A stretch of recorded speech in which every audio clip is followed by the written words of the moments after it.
So I think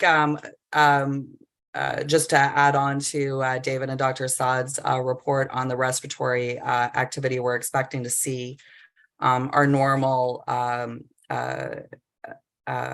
third infection that we typically see in the fall is RSV. So this is typically an illness that we see in younger children. It's a very common cause of lower respiratory tract infection in the fall and winter. We have started experiencing cases in August, and we do expect to see a spike with the kids being back in school. So what's important with RSV is that children that are under the age of 2 years old that are at high risk for RSV disease are actually the only ones that right now are eligible under the ministry eligibility criteria for prophylactic treatment. But there is actually a new vaccine that's been approved for adults that we're expecting to see come available. So those 60 years and above. So we are hoping to have access to that. It's a Rexv through GSK later this fall. So that'll be important as well, because we do see some serious illness in our elderly population. So that has been the first vaccine that's received approval for older adults in the country. It was recently approved as well in the States. And that's been based on some clinical trials that showed an 82% efficacy in preventing lower respiratory tract disease in older patients, and as well a 94% efficacy in preventing illness in people with underlying medical conditions. So very promising.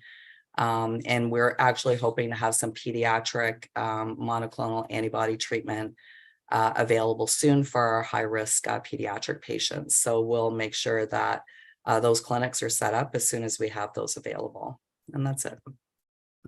Thanks, Karen. And when it comes to the COVID vaccine, when are we hearing, Karen, that it's going to become available to the general so we are hoping by the end of September, early October, we'll start having some availability for our high-risk groups. So typically it starts out, as people will recall from previous years, with high-risk disease patients such as cancer, renal, lung disease, as well as healthcare workers and other high-risk categories of workers, with opening to the general public later in October.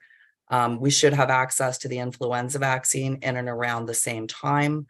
And then what's important to know is when the adult RSV vaccine comes available, that has to be given 2 weeks after either of those vaccines. You can have COVID and influenza vaccines at the same time, but the RSV vaccine, when available, will need to be given 2 weeks later or 2 weeks prior.